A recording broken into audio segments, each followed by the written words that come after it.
Hello and welcome back to Stop and Go F1, or should I say Stop and Go F3. For this, our reaction to the Formula 3 this weekend at Belgium. We'll start with the sprint race. Before we do though, make sure to like and subscribe, of course.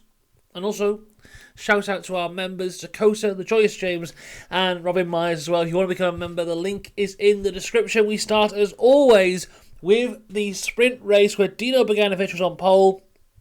Gabriele Mini alongside. Now, if you've been watching any coverage of Spa this weekend, you'll know that the rain has been a bit on and off throughout the entire weekend.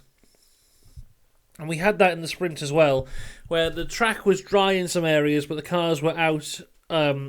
The track was damp in some areas, but the cars were out on dries. From the start, Gabriele Mini is able to take the lead, but further back, Esterson spins and hits the wall, which brings out the safety car, the first safety car of the weekend, the first of many.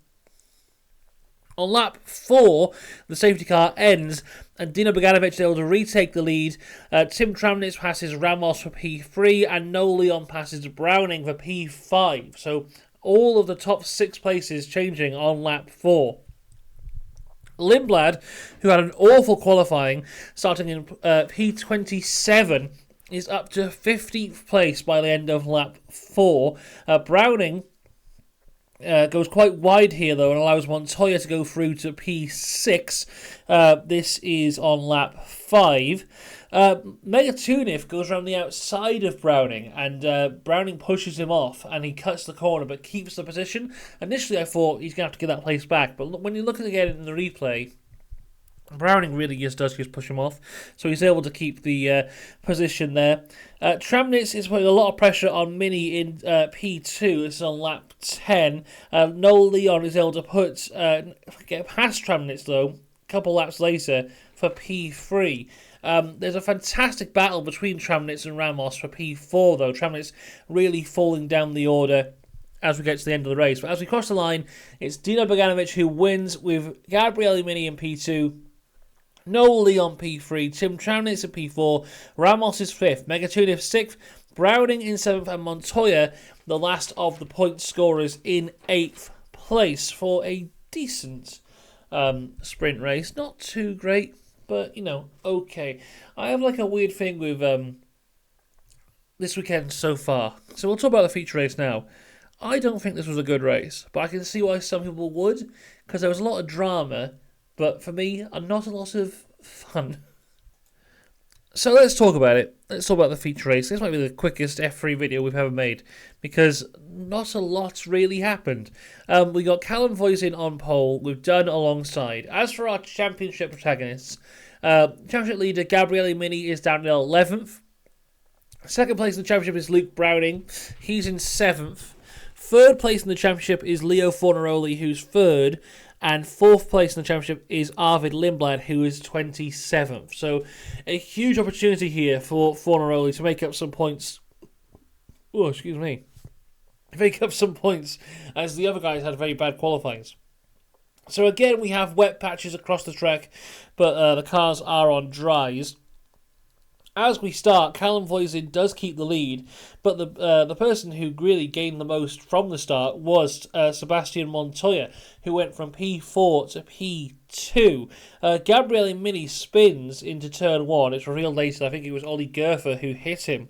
Voisin and Montoya are off, and they both cut the corner. This is P1 and P2, but they get back on the track. There's no penalty there or anything. They just keep on going. Ollie Gerfer has a puncture, as does Shields. Gerfer's is from when he hit Mini. Voisin locked up into turn 1, and Montoya now is all over him, looking to take the lead into lap 2. But there's a big crash between Stenshorn and the replacement ART driver, who I can't remember the name of, Tapoen?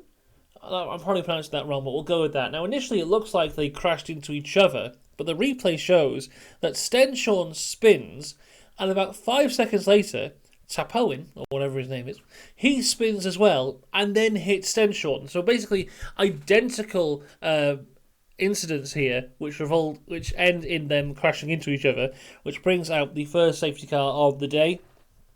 A good one to keep an eye on was Lindblad at this point. As I said, starting from 27th up to 15th by the end of lap 3. Safety car comes in on lap 7, and it's a great restart from Voisin, it's got to be said. Further back, Mega Tunif gets past Dunn for P4, that's on lap 7. But the racing does not last long because Flörsch and Loke spin, and they're both in the gravel and out of this race, which brings out the safety car again. Safety car goes back out though on lap 10, and then we go back racing.